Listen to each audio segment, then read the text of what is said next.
गिबियावनो गासै खौरांगिरिखौ खुलुमबाय। जों दिनै जोबोद गोजोननाय मोनबाय।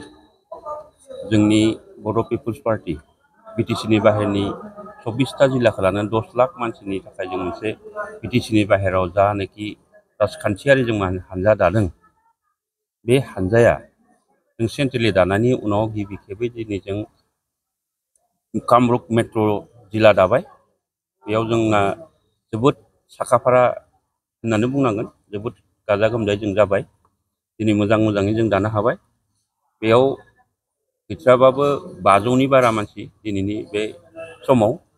दिनै जे जों गासै जे जोंनि बे BPP बर' पिपुल्स पार्टियाव जे गाजा गोमजायै गासिबो जे हेफाजाब होफैबाय, बेनि थाखाय निउस चेनेलनि गेजेरजों आं गासैखौबो खनसे बावहरबाय।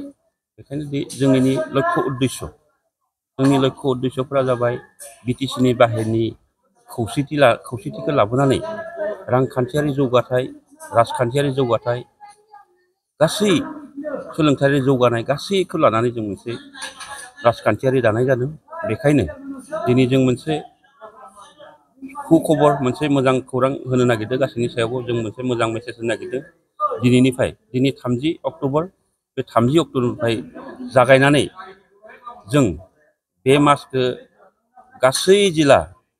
गासै जिल्लाखौ जों दाफुंनायनि मोनसे हाबाफारि लादों। 25 जिल्लाखौ जों बे दिनै गिबि खेब दाजेननाय। बे गिबि खेब दाजेननायावनो जोंना जोबोद पजिटिभ, जोबोद मोजां साखाफारा जाजोबदों मानसिफोरा। जेरावनोखि जोंनो सोलोंथाइ नांगौ, डेभेलप नांगौ, बेफोरनि सायाव जे मानसिफ्रा इमान बुजिबाय, इमान सजागता जाबाय, दिनै जों रोखा जाबाय।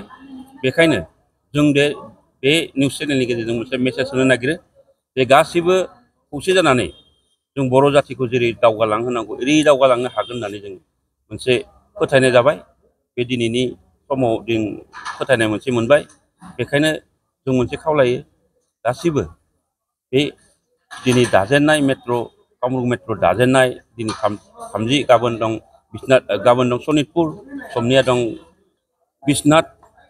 बेखायनो जों गासै लागातार गथै 25 जिल्लायाव जों दानायनि मोनसे हाबाफारिखौ जाहाथे मोजाङै मोजां जाफुंनाय गासैबो रायजो राजाया हेफाजाब होगोनखौ बे निउस चेनेलनि गेजेरजों आं गासैखौबो हांख्रायहरबावबाय। बेखायनो जों गासैबो जाहाथे ज' लोगो मोनलायगोन उननि समफोराव, बेखायनो गासैखौबो बुंनानै आं खावलायनाय जाबाय। गोजोन्थों।